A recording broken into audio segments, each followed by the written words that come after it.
Deuxième tracé de ce Tour de France aujourd'hui, toujours en Vendée, Mouilleron, Saint-Germain, La Roche-sur-Yon et 182,5 km sans grande difficulté, en théorie.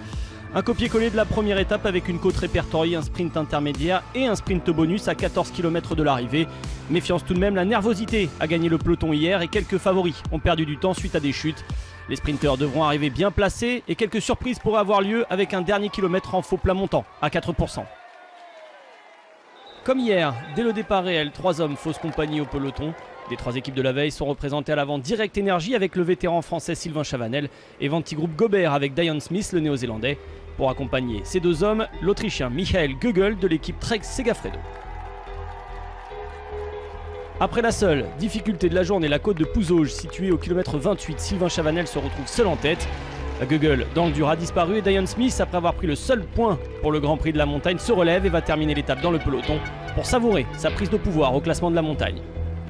Sylvain Chavanel poursuit lui son aventure en solitaire pour son 350e jour de course sur la Grande Boucle et son 18e Tour de France de rang, un record absolu. Un record qu'il peut fêter avec son directeur sportif Jean-René Bernaudot, heureux de voir passer le Tour de France chez lui, en Vendée.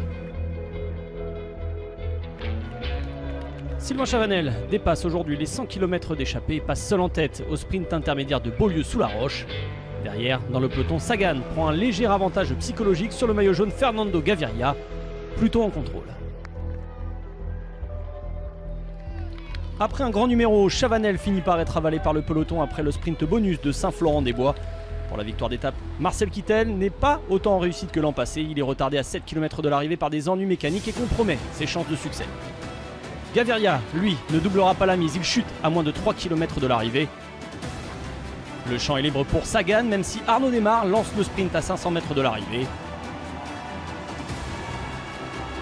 Sagan est le plus fort, Colbrelli s'accroche et vient mourir à un boyau du champion du monde qui endosse le maillot jaune à La Roche-sur-Yon.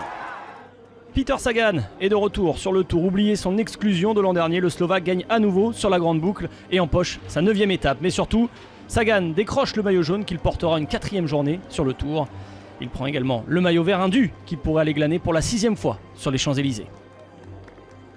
Je suis très heureux car j'ai beaucoup de fans aujourd'hui avec moi. Et puis sur cette étape, mon père est présent, tout comme mon frère venu de Žilina, ma ville natale. Et je tiens à leur dédier cette belle victoire, ainsi qu'à mon fils, Marlon. Peter Sagan profite de la chute de Gaviria pour inverser la tendance. Sonny Colbrelli et Démare complètent le podium du jour. À noter la belle 7e place de Valverde. Après la chute dans le peloton dans les 3 derniers kilomètres, pas d'incidence au classement. Sagan fait coup double et devance désormais Gaviria et Colbrelli au général. À noter la présence de Sylvain Chavanel dans le top 5 grâce à ses bonifications prises sur le point bonus avant l'arrivée. Premier changement en vue au classement général sur ce Tour de France 2018. Un contre-la-montre par équipe pour déterminer les forces en présence. Les coureurs qui ont perdu du temps depuis le départ, Froome, Quintana ou Richie Porte, et qui comptent parmi les équipes favorites Sky, BMC et Movistar, pourront certainement reprendre du temps sur la concurrence sur un parcours de 35,5 km autour de Cholet, dénué d'aspérité.